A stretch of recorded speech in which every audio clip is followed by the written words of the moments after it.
Madame, Monsieur, bonsoir. Ce sera une revanche à prendre pour les étalons juniors qui se déplacent dans 2 semaines au Congo. Après avoir été tenus en échec le week-end par leurs homologues, ils devront jouer leur va-tout pour espérer une qualification au dernier tour pour Zambie 2017. Le Burkina devra faire entrer sa lumière dans l'antre du diable congolais. Les seniors, eux, sont actuellement en déplacement aux Comores pour y jouer le 5e tour des éliminatoires à la CAN Gabon 2017. Après 4 matchs, le Burkina Faso est leader de son groupe avec 7 points, suivi de l'Ouganda. Nous examinerons la liste des 27 fournis par Paulo Duarte. Bienvenue au journal sportif. C'est un retour momentané pour moi et je serai à cet effet en compagnie de nos reporters.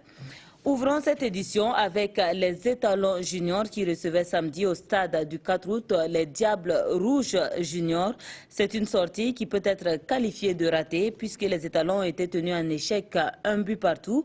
C'est un match comptant pour le 2e tour qualificatif des éliminatoires de la CAN Junior Zambie 2017. Urbain Benito Somé et Bangba David Kafando. Les étalons juniors ont fait match nul face aux Diables Rouges juniors au thème d'un match laborieux. Le début de match est poussif côté burkinabé. Un non-match sanctionné par les Congolais dès la 9e minute de jeu. Burkina Faso 0, Congo 1. Assommés, les poulains de Moussa Sanogo Falcao réagissent vite. Et sur cette récupération, Pan Cyril, bien servi, se joue de son vis-à-vis et décale Mohamed Kahan. Burkina Faso 1, Congo 1.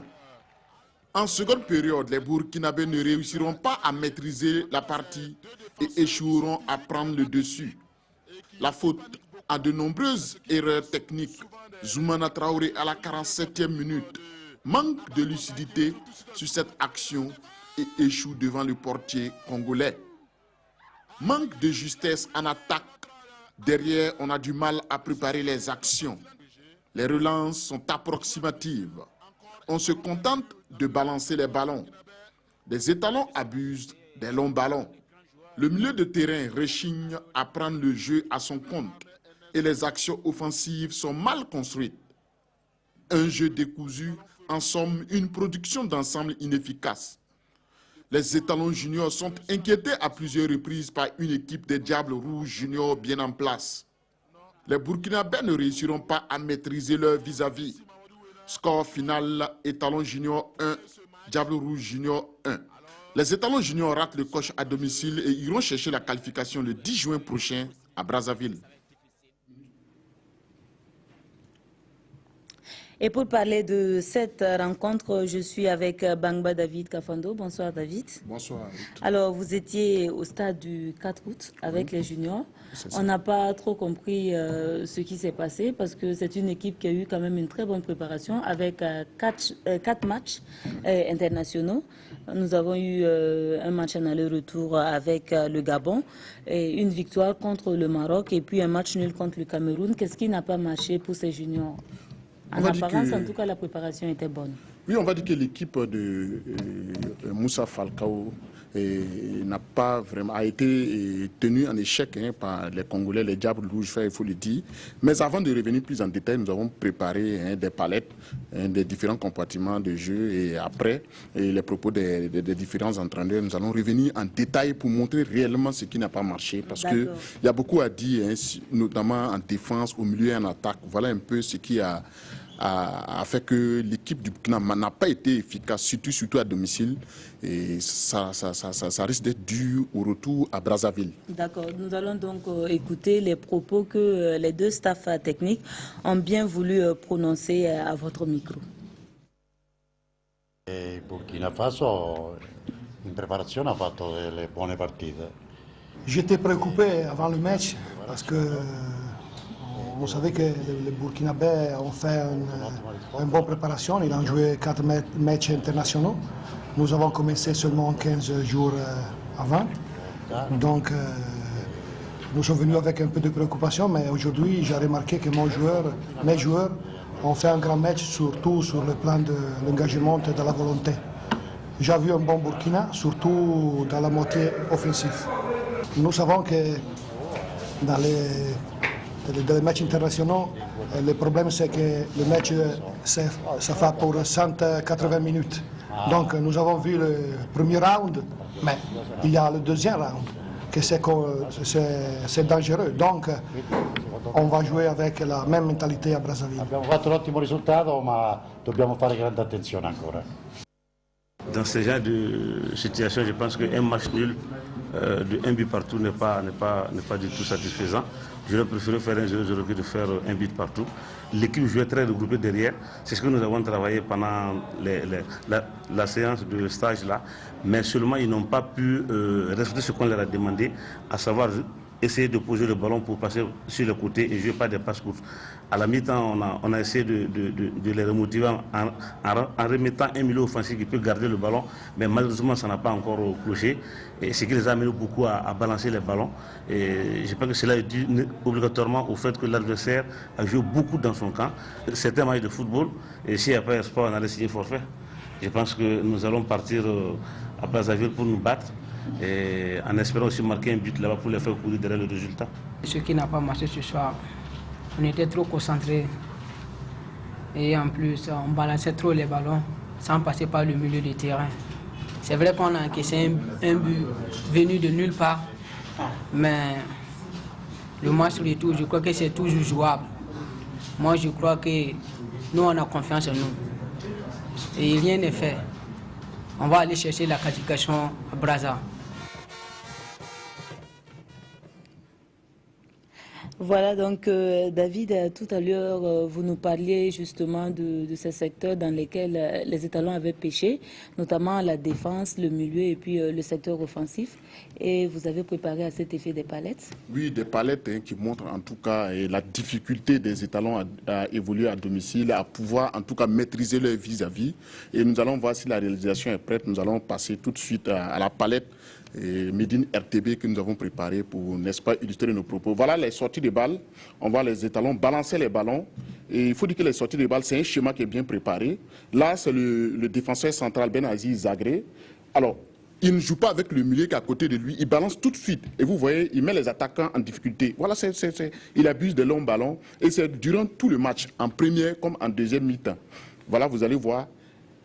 Tous les ballons, et le jeu passe par lui, c'est à lui de sortir les ballons, de corriger ses relances, mais on voit tout de suite, il balance devant, et c'est ce qui a surpris, c'est ce qui a pourri, on va dire, le jeu des étalons. Durant toutes les 90 minutes? Durant les 90 minutes, que ce soit en première comme en deuxième mi-temps. Au cours de la mi-temps? Au cours de la mi-temps, l'entraîneur, on n'a pas senti, c'est vrai qu'il aurait dû donner de la voix, mais ça ne s'est pas constaté, en tout cas en seconde, au retour des vestiaires. On a vu un mauvais positionnement des étalons. Tout de suite, vous voyez le but. Je précise qu'il y a 8 défenseurs burkinabés pour 5 Congolais. Ça veut dire que le positionnement défensif était aléatoire. Regardez, au milieu, on passe maintenant au milieu du terrain. Perte de ballon en seconde période au milieu du terrain et tout de suite une contre-attaque qui a failli coûter cher aux étalons. Donc on va dire un milieu de terrain qui manquait de construction. On ne construisait pas les élèves. Voilà, en deuxième période, encore le milieu, c'est Salou qui est le milieu défensif. C'est à lui de soigner ses relances. Et puis, il y a ce qu'on appelle... il y a celui le meneur de jeu, qui est Abbas Kwanda, un joueur de l'ISO qui a de l'expérience. Abbas Kwanda, on ne l'a pas vu dans le match. L'entraîneur a dit qu'il joue en 4-3-3, donc 2 milieux plats et puis un créateur devant. Le créateur, c'est celui à qui on remet les clés du camion, comme on le dit. Mais il n'a pas construit. Conséquence, l'attaque était amputée du soutien du milieu et c'était des ballons pourris que recevaient Cyril et Zoumana Traoré, mais aussi Mohamed Kahan. Donc voilà, le bloc équipe était un peu à la ramasse. Voilà, on va voir une action tout de suite. Vous voyez, récupération de balles là, côté burkinabé. Encore la défense, vous allez voir, paf, on abuse des longs ballons pour chercher les attaquants, ce qui fait que le jeu offensif des étalons était vraiment négatif. On a vu tout de suite, quand ils cherchent, ils ont le ballon. L'entraîneur les a dit, si vous regardez bien, dès que vous avez le ballon, cherchez Cyril, qui est l'homme en forme, on va dire l'homme qui est l'attaquant virevoltant. Mais on voit qu'ils abusent. Ils essaient de sauter les lignes et c'est mal corrigé. C'est des erreurs tactiques que l'entraîneur aurait dû tout de suite corriger pour permettre à l'équipe d'avoir une emprise sur l'adversaire, de pouvoir mieux maîtriser l'adversaire et d'être efficace. On a un peu de mal à comprendre que ces erreurs-là puissent passer aussi facilement, vu qu'il y a eu le paquet qui a été mis. Il y a eu le paquet qui a été mis et l'équipe a eu 4 matchs, a reçu 3 équipes nationales, dont le Gabon qu'ils ont réussi en aller-retour au Burkina. Ensuite, il y a eu les Lions de l'Atlas Junior, le Maroc, et aussi, pour finir, les Lions indomptables juniors et qui ont été réussis, en tout cas à Ouagadougou. On avait comme l'impression que c'est les Diables Rouges qui évoluaient à domicile et non les Étalons. On a été tenu en échec et dans ces heures de match, ça se joue en aller-retour. Nous avons ouvert le score. Donc on pouvait au moins conserver l'avance. On a été cueillis à froid plutôt. Ce sont les Congolais qui ont ouvert le score. Voilà, à la 9e minute. Et tout de suite, il y a eu une bonne réaction 3 minutes plus tard. Mais les Étalons étaient dans la réaction. Ils ont bien réagi. Ils ont mis que 3 minutes pour revenir dans le match. Mais à la suite, ça n'a rien donné. Conséquence, ils se mettent eux-mêmes la pression. Bon. Et Moussa Sanogo, je pense qu'il a pris le maximum d'informations sur son adversaire.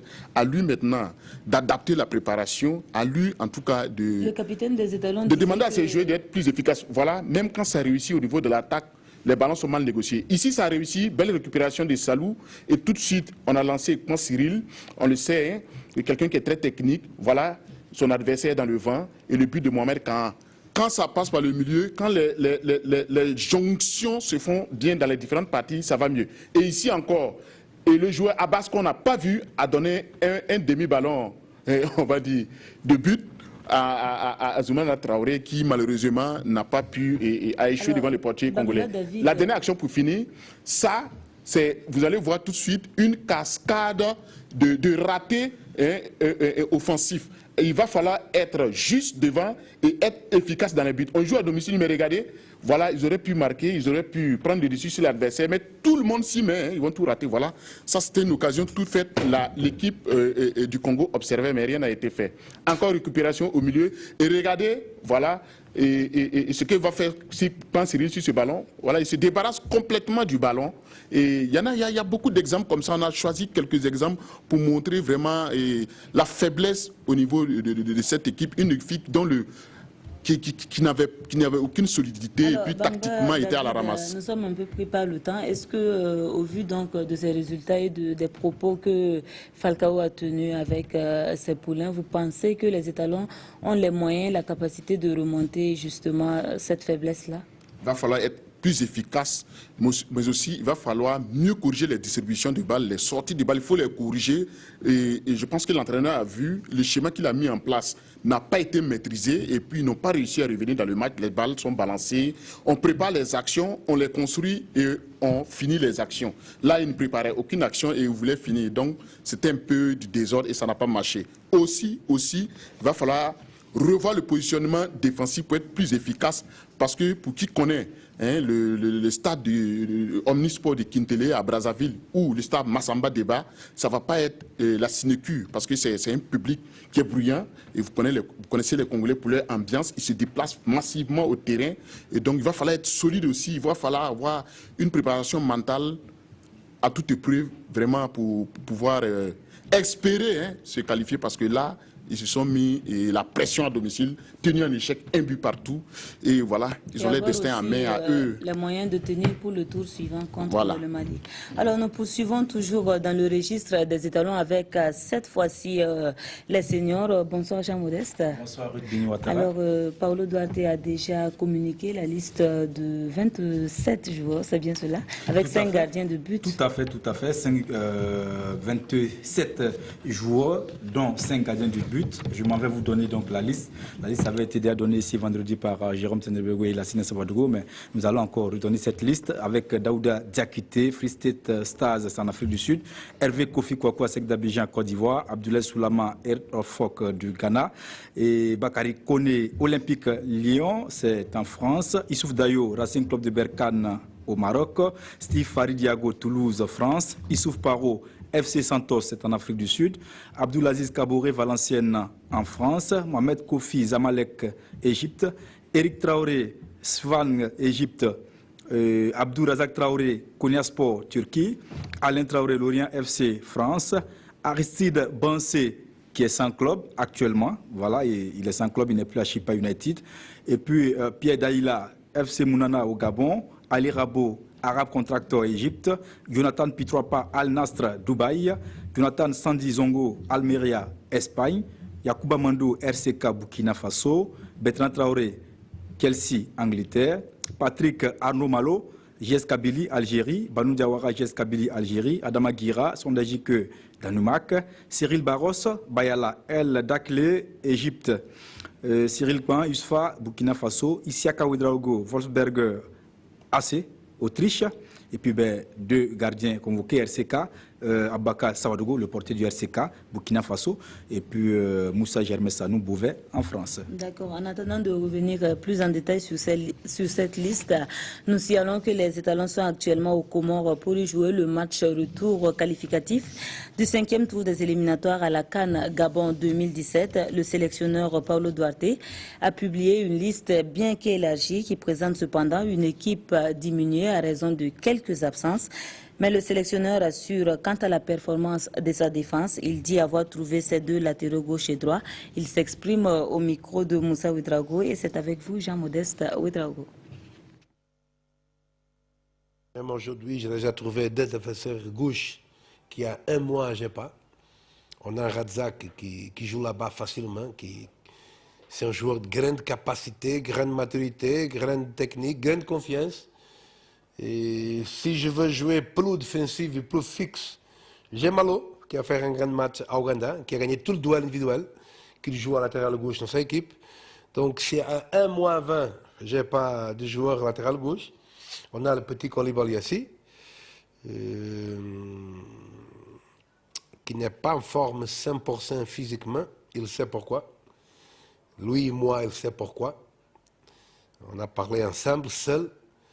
Mais il faut qu'il corrige le problème physique qu'il y a. Et voilà, aujourd'hui on n'a pas de problème latéral gauche. On a aussi le latéral droit. On a gagné Stiviago. Tout le monde dit Stiviago, voilà. Il se comporte comme un vrai latéral. Le Toulouse l'utilise aujourd'hui comme latéral droit. Le Toulouse a pris la chance de nous, comme il a fait 2 matchs latéral, maintenant il joue comme latéral. Donc c'est déjà 6e match qu'il fait comme latéral droit. Dernier match, il a joué comme latéral gauche. Donc c'est un joueur polyvalent aussi. C'est un grand défenseur central qui s'adapte. Je pense qu'il n'y a pas le latéral gauche, mais ça c'est ma opinion. Modeste Ouedraogo, Paulo Duarte qui s'exprimait justement sur le manque de latéraux pour son match et il dit donc avoir trouvé une solution palliative avec 2 joueurs, à savoir Patrick Malo et Abdoul Razak Traoré.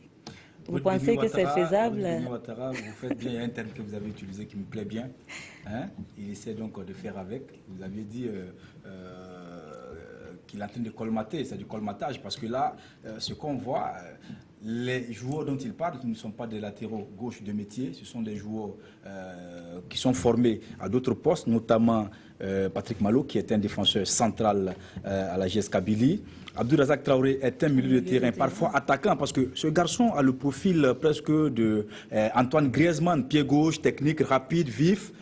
Et figurez-vous bien, il fait partie des meilleurs buteurs du Burkina cette saison. Parce qu'après Banou Diawara, 11 buts cette saison, Razak Traoré a 7 buts en 30 matchs. Vous voyez, quand vous prenez un tel joueur et vous le reconvertissez en latéral gauche, moi je ne sais pas qu'est-ce que vous voulez. Donc quand il dit qu'il a trouvé des joueurs pour le côté gauche, vraiment je suis désolé parce que là, il y avait mieux à faire. Quand vous laissez sur la route un joueur comme Yacouba Koulibaly du RCB, un garçon qui a montré vraiment tout ce qu'il connaît en matière de football, parce que c'est un garçon polyvalent à gauche. Si Paulo Duarte a eu à le convoquer à 2 reprises, à l'utiliser peut-être au cours des entraînements. Oui, mais après, il faut il se peut que les résultats n'aient pas été concluants. Après, ce sont des joueurs locaux, il faut continuer à les suivre, à les regarder, à les motiver, à les pousser, parce qu'il ne faut pas tout de suite jeter le bébé avec l'eau des bains, parce que Yacouba Koulibaly, vous le laissez au bord de la route, alors que lui, c'est un latéral gauche de métier. Il peut jouer aussi à droite. C'est un garçon qu'il fallait quand même laisser un peu dans le groupe et puis continuer à l'observer. Malheureusement, Duarte, non, il dit qu'il a trouvé la solution. Moi, je pense que c'est du colmatage. Et ça va être difficile pour nous, même si on se qualifie, par exemple, pour la CAN. Imaginez un instant, Patrick Malo, c'est un garçon très lourd. On sait que défensivement, il est bon, mais c'est central. Et imaginez, à droite, j'aurais compris, mais à gauche, imaginez Patrick Malo face à un Aubameyang ou, je ne sais pas, un joueur vif, rapide, ça va être très très difficile dans le couloir. Et là, je pense que Duarte gagnerait à chercher, sinon à chercher vraiment ce joueur sur le côté gauche qui pourrait donc faire le travail. Je pense qu'au niveau du championnat, on peut en trouver. Voilà, Bangba David, est-ce que vous pensez que Yacouba Koulibaly a réellement eu le temps de s'exprimer, de prouver en tout cas ses capacités avec l'équipe nationale? D'abord, ce que j'aimerais relever, c'est le casse-tête défensif de Paulo Duarte. Avant de répondre à votre question, il a une défense qui est fragile. Pour pallier à cette défense-là, il appelle 6 défenseurs. Sur la liste des 27, il y a 6 défenseurs. Les 6 défenseurs sont des défenseurs centraux. Ruth, pour que vous ayez une idée du chantier qu'il a accompli, du travail qu'il a en main, c'est pour vous dire que depuis 2012, depuis la blessure du joueur qui était Madi Panamtigui a remplacé Issa Guo en Guinée équatoriale, depuis la CAN 2012, le Burkina Faso souffre au niveau des latéraux. Jusqu'à aujourd'hui, ça fait 4 ans. On n'a pas encore remplacé Madi Panamtigui. C'est vous dire l'état de la liste. C'est-à-dire cette liste-là, est-ce qu'elle pourra pallier à l'absence des latéraux réels? J'en doute. Des latéraux de métier, j'en doute. À ce niveau, il faut des latéraux de métier, des latéraux qui ont de l'expérience. Je prends juste un exemple. Vous avez Ziem Sonda, l'un des meilleurs latérales gauche, et également Emmanuel Gora. Depuis, je vais dire peut-être 3-4 ans, ne cessera pas de le dire, c'est l'un des meilleurs latéral droit de notre championnat. Il a été aux Jeux africains, ils sont même allés en finale et il a fait une très belle compétition. On ne l'appelle pas. Yacouba Koulibaly, l'un des meilleurs, c'est un homme qui est rugueux, qui a des belles relances et qui prend le couloir. On n'a jamais eu, à part Madi Panamtigui, tous les latéraux qu'on a eus, ils n'apportent rien au niveau offensif. La preuve, Mohamed Kofi, sa critique, c'était quoi? Quand Mohamed Kofi déborde, arrivé au milieu, il s'arrête. Il appelle encore Mohamed Kofi, ça c'est pour pallier aux absences des milieux, des titulaires au poste. Donc c'est pour vous dire que Yacouba, non seulement il est titulaire avec le RCP, ensuite il a fait 2 Ligues des Champions, même s'ils ne sont pas allés loin, successives. Avec le RCP, ils ont gagné la Coupe du Faso l'année dernière.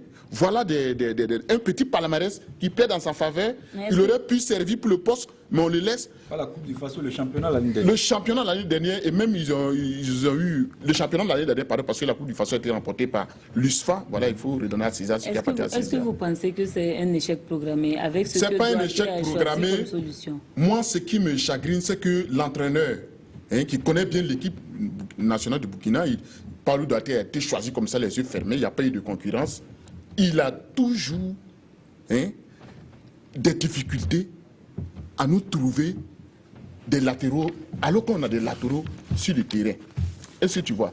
C'est un chantier qu'il connaît et ça m'étonne qu'ils disent que non, j'ai pu trouver. Et quand on regarde le profil des 6 défenseurs sur les 27 joueurs, ce sont des défenseurs à vocation et centraux. C'est des centraux de métier, ce n'est pas des latéraux. Est-ce que vous voyez? Donc, ça m'étonne qu'on soit toujours en train de tâtonner en défense. Pourtant, moi je pense que est-ce que les renforts, est-ce que ce qu'il a comme garçon sur la main pourront, ces joueurs-là pourront l'aider? Je ne sais pas. C'est pour venir encore nous mettre un Steve Yago comme latéral, parce que quand on regarde, on sait tout de suite que les 2 défenseurs centraux, c'est Bakary Koné et Issoufou Dayo. Ensuite, il va jouer avec Steve Yago en défense comme latéral, mais aussi et Patrick Malo également comme défenseur latéral. Donc voilà une équipe des étalons qui s'apprête à aller en compétition africaine avec une défense en chantier et des latéraux qu'on recherche toujours. Ce que je voulais dire, excuse-moi, ce que je voulais dire, c'est que cette liste déjà de 27 joueurs, c'est pléthorique, c'est trop.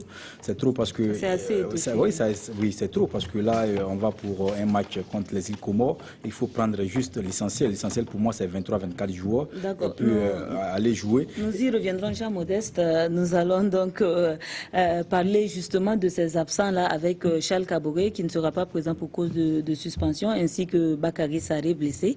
Le milieu de terrain également est fébrile avec ces deux absences, mais Duarte pense également avoir d'autres solutions de rechange. Il donne des indications sur ses choix et se veut donc rassurant. Donc on a perdu 2 pivots, on a autre pivot, on a Koné, on a Aziz, on a Guira, c'est vrai, on a même Malouk pour jouer comme pivot, on a Kofi Zulevit pour jouer comme pivot, parce qu'avant il est un pivot.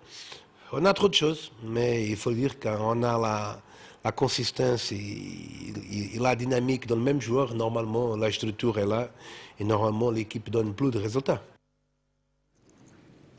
Justement, donc, cette défense burkinabé qui est flottante avec un milieu de terrain qui présente aussi des difficultés et Jean Modeste, est-ce qu'il y a lieu maintenant de s'inquiéter? Oui, il y a lieu de s'inquiéter parce que la défense type, on va parler du milieu, le milieu de terrain type du Burkina Faso est décimé. Décimé parce que Charles Kaboré, il est tout simplement suspendu, il a pris un carton jaune de trop lors du match en Ouganda, donc il ne sera pas là. Et puis il y a Bakary Sarré qui a fait une très belle entrée ici à Ouagadougou contre l'Ouganda. Il a été même l'homme du match. Au match retour, il était encore présent. Ce garçon est blessé dans son club, donc du coup, il ne pourra pas être là.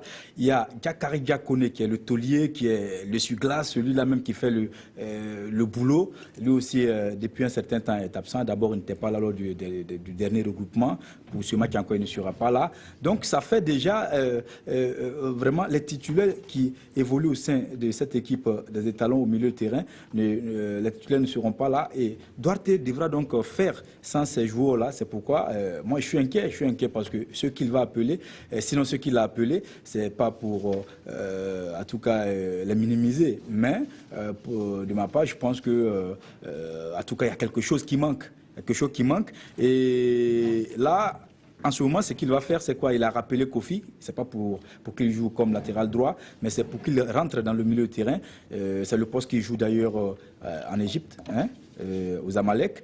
Il a rappelé aussi Ali Rabo qui est en Égypte également, donc qui est là pour pouvoir pallier donc ces absences-là. Il y a Adama Guira qui est en quelque sorte le joueur le plus en forme, on va dire, au sein donc, du groupe étalon, celui qui a joué beaucoup de matchs en championnat cette année. Et lui, c'est un joueur, en tout cas, on sait, c'est un milieu de terrain baroudeur qui, en tout cas, récupère beaucoup de ballons, mais il a un problème de relance. Donc, il va devoir donc refaire le milieu de terrain du Burkina avec d'autres joueurs. Ça sera un milieu inédit. Ça sera un milieu inédit et ça, je suis beaucoup inquiet pour ça. Mais bon, il se dit rassurant. Attendons de voir ce qu'il va nous proposer. Sinon, c'est un milieu vraiment inédit et c'est inquiétant. D'accord. Alors, Bangba David, dans tout cet effectif que Paulo Duarte a convoqué et avec l'absence de ces deux joueurs, est-ce que vous pensez qu'il ne pourrait pas trouver ce qu'il faut pour pallier justement à ce manque-là? Bon, je dois dire qu'il va vraiment avec un handicap pour ces éliminatoires-là. D'abord, on a des milieux, des cadres qui ne sont pas là, qui sont absents. Et Charles Kaboré qui a pris un carton, Diakary Diakone blessé, qui depuis là n'arrive pas à revenir. Bon, on lui souhaite un prompt rétablissement. Également Bakary Sarré, qui pour sa première titularisation a vraiment fait des merveilles. Encore un garçon qui n'est pas là.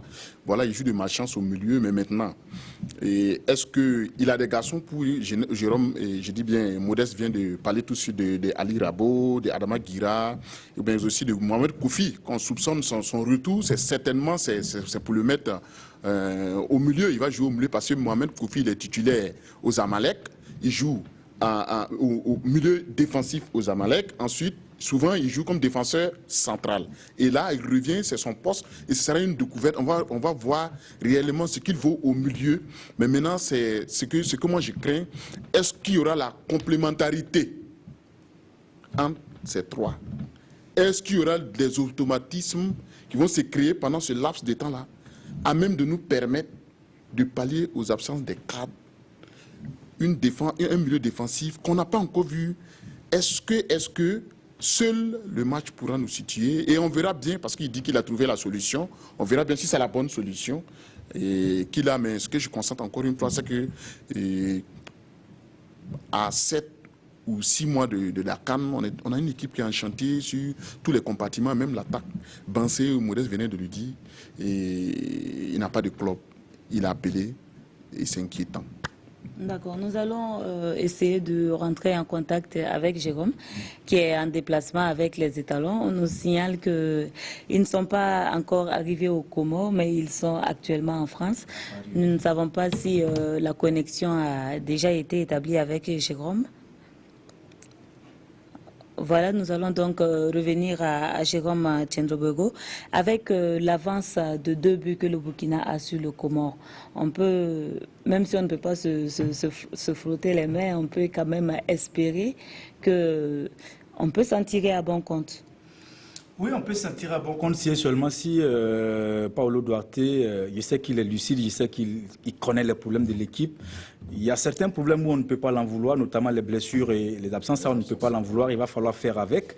Mais aussi, il y a certains problèmes où nous estimons qu'il aurait pu faire des choix qu'il ne fait pas, et ça nous chagrine un peu, ça nous dérange un peu. Et nous, notre boulot, c'est aussi d'attirer son attention sur ces questions-là. Alors, au niveau de l'attaque, si Duarte, en tout cas, est vigilant, je pense que dans son effectif, il y a un garçon qu'on appelle Banou Diawara, 11 buts cette saison, c'est le meilleur buteur parmi les étalons appelés. Il a 11 buts et en 22 matchs, je pense que, en 23 matchs, pardon, je pense que c'est énorme déjà avec la GS Kabylie. Il fait une très belle saison avec la GS Kabylie. Il va falloir donner la chance à ce jeune-là qui, depuis très longtemps, est appelé sous l'ère Paul Put déjà. Il a été appelé. À la CAN, il n'a pas joué. Il a été appelé sous l'ère... Oui. Je reviendrai à vous tout à l'heure. On me signale que Jérôme Tchendrobego est déjà en ligne. Bonsoir, Jérôme.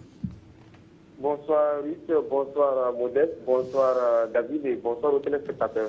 Voilà, bonsoir. Donc Jérôme, vous êtes actuellement en France avec l'équipe nationale ainsi que le staff technique.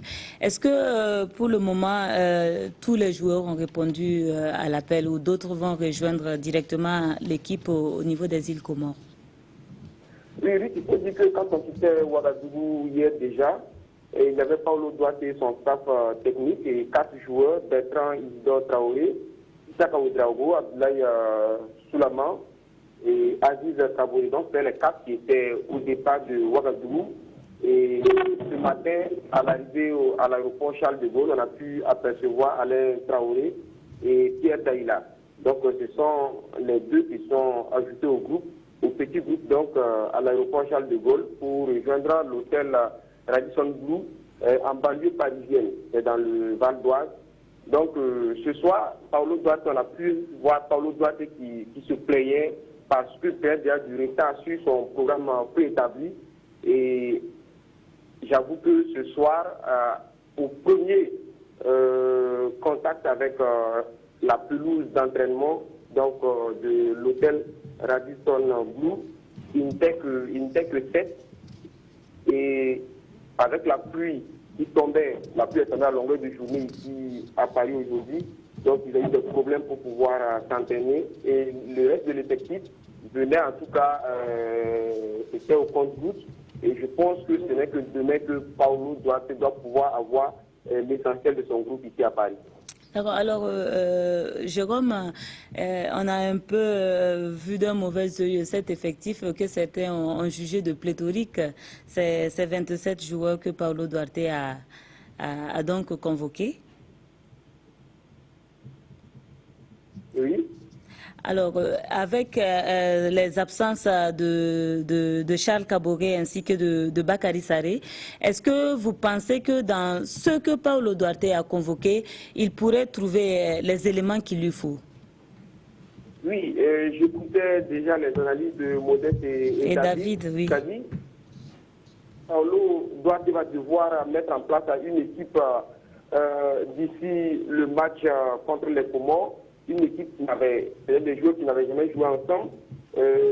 Il va falloir donc, il lui faut du temps pour pouvoir essayer d'huiler les automatismes au niveau de ces joueurs-là, pour que d'ici le match, on puisse avoir, en tout cas, une somme d'individualité qui va donner un collectif assez huilé pour pouvoir défendre les couleurs du Burkina Faso. Effectivement, au milieu du terrain, il y a pas mal de problèmes, que ce soit en défense, que ce soit au milieu de terrain.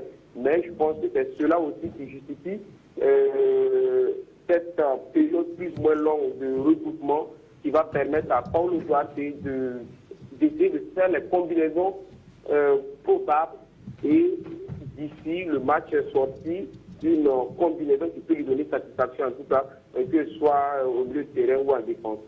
D'accord, alors merci pour ces informations Jérôme. Probablement que nous reviendrons à vous dans les prochaines éditions pour plus ample information. Merci.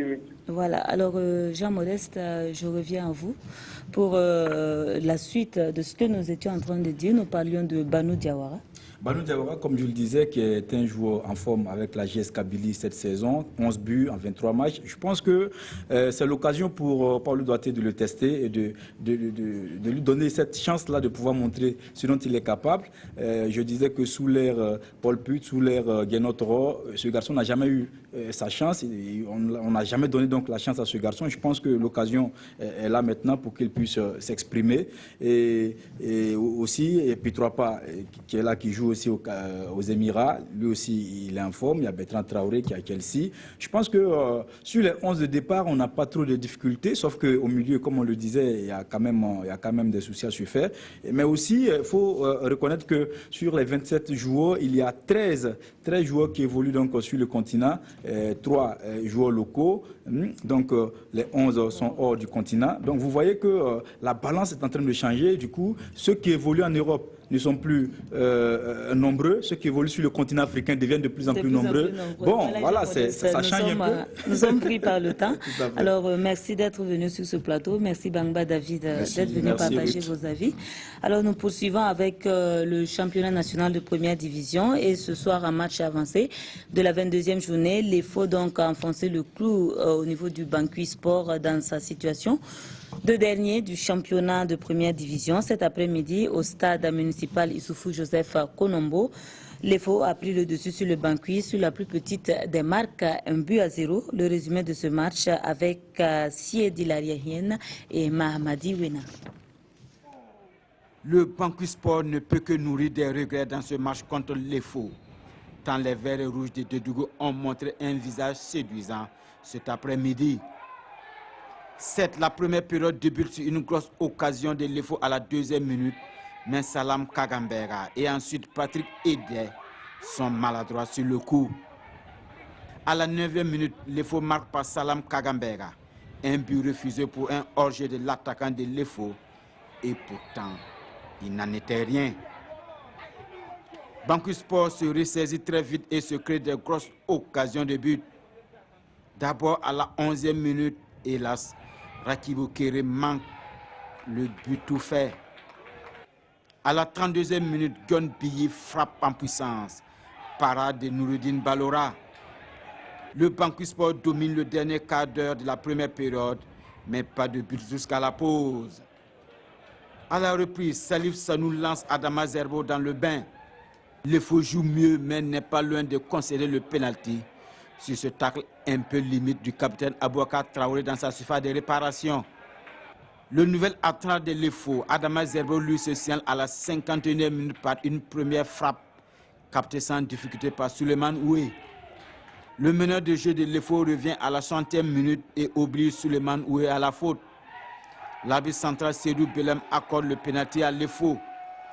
Mohamed Ouattara ouvre le score pour les Blancs.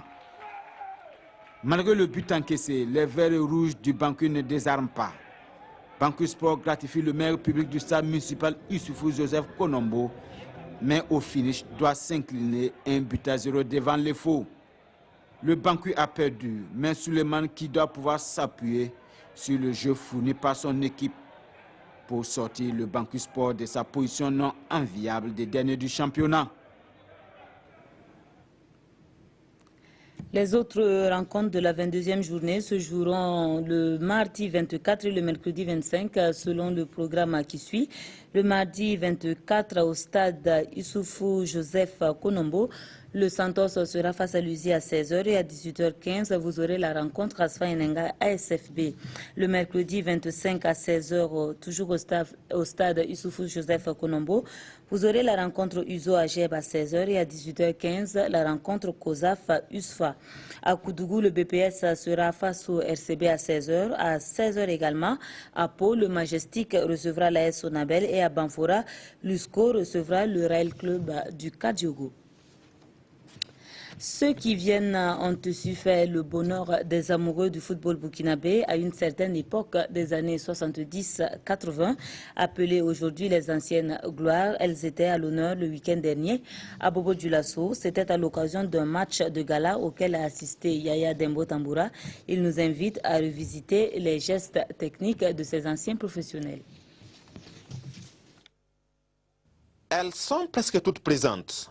Les anciennes gloires du football qui ont fait la pluie et le beau temps à Bobo Dioulasso et au Burkina.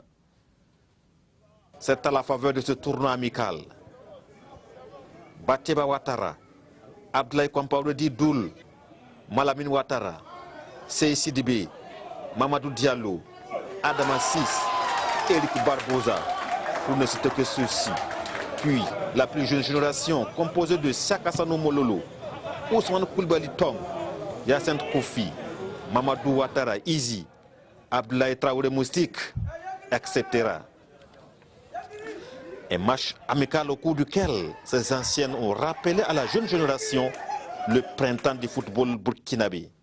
L'esprit de famille y était parce que c'est vrai qu'il y avait la compétition, mais à côté de la compétition, il y avait cet esprit de retrouvailles, cet esprit de famille que nous avons vécu par le passé et tout le monde en est sorti très content. Des vraies retrouvailles, des vieilles reconnaissances qu'on s'est retrouvés ce soir-là pour s'exprimer entre générations confondues, mais quand même des anciens quand même. Le tournoi regroupe les équipes de l'ASFB, Bobo Sport, RCB et USFRAN. Séance de décantation. L'ASFB triomphe de l'USFRAN au tir au but. Puis, l'âge victoire de Bobo Sport 4-1 aux dépens du RCB. En match de classement, le RCB bat l'USFRAN 3-1.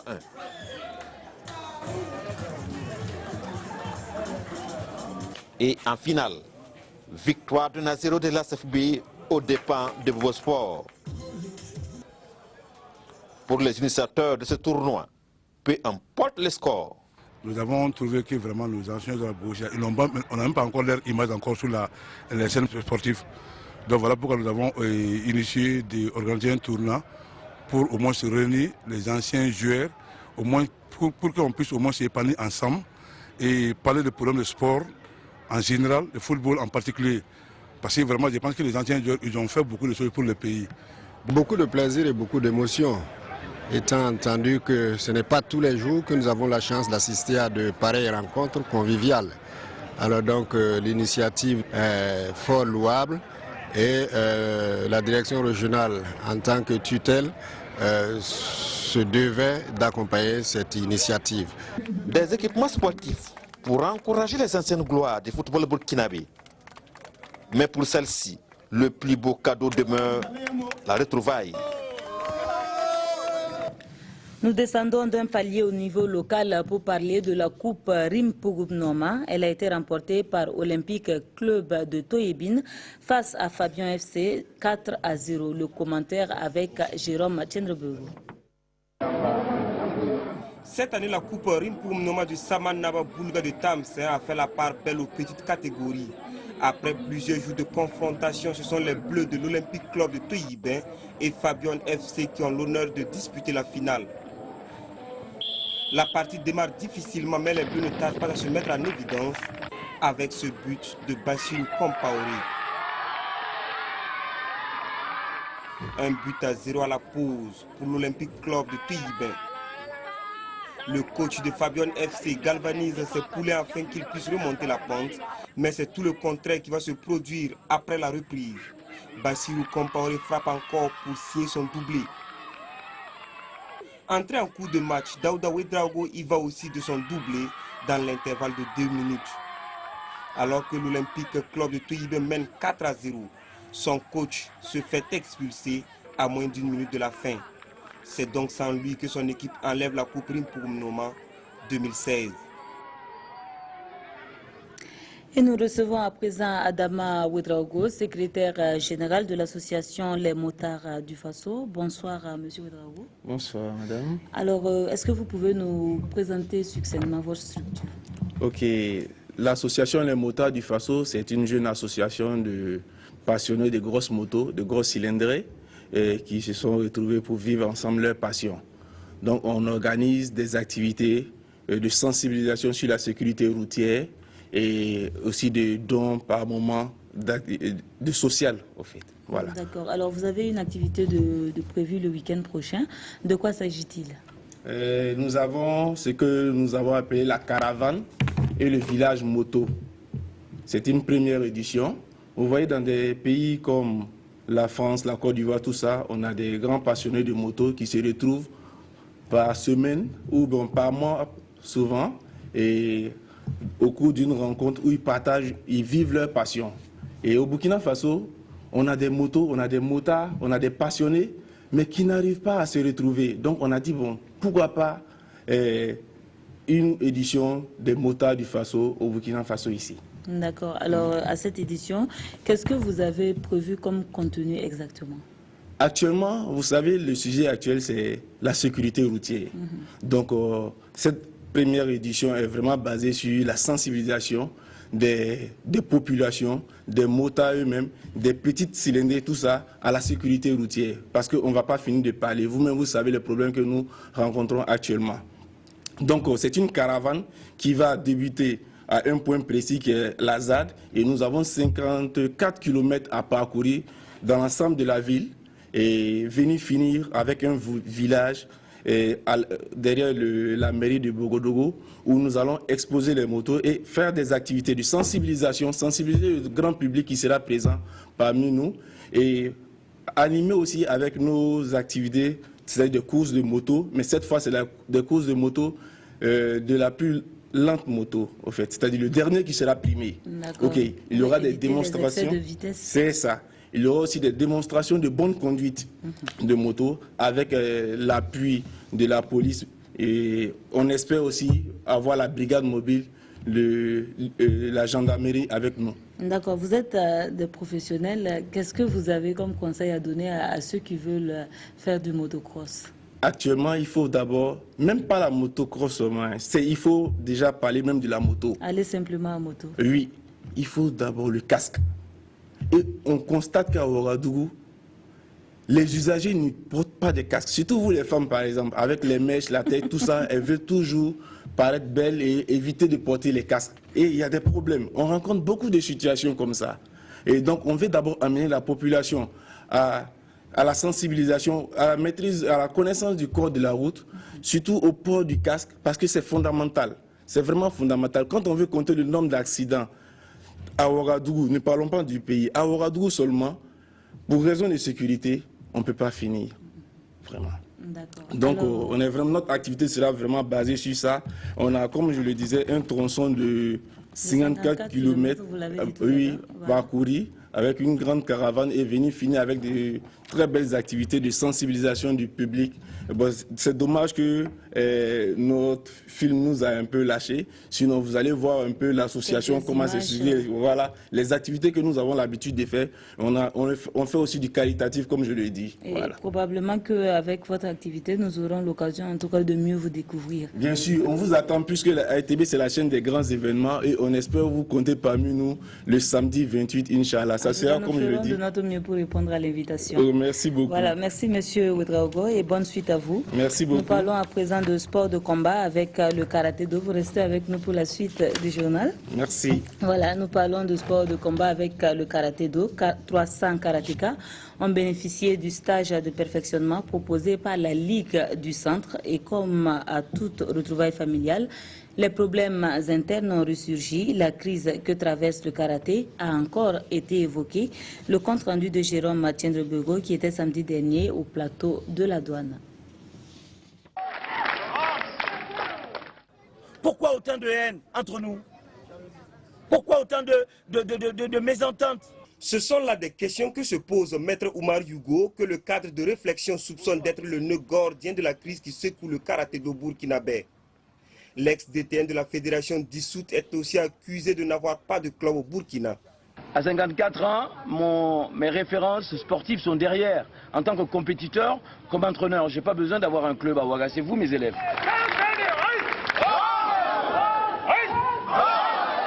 J'ai commencé le karaté en 1976. J'ai passé mon premier dan en 81 avec Maître Yamego Suleiman.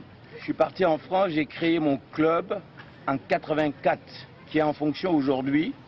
J'ai 200 à 210 adhérents par an et on fait 10 podiums au niveau national par an.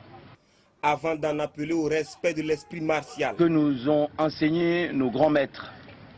Je vous en supplie, je veux la paix. Je ne veux en aucune manière que les insultes prodiguées à mon encontre puissent justifier quelques bagarres, quelques comportements. Un message adressé à l'ensemble des karatékas, mais surtout aux 300 stagiaires venus de plusieurs ligues et districts du pays pour participer au stage de perfectionnement organisé par la Ligue du Centre de Karaté-Do. 10, 7, 8.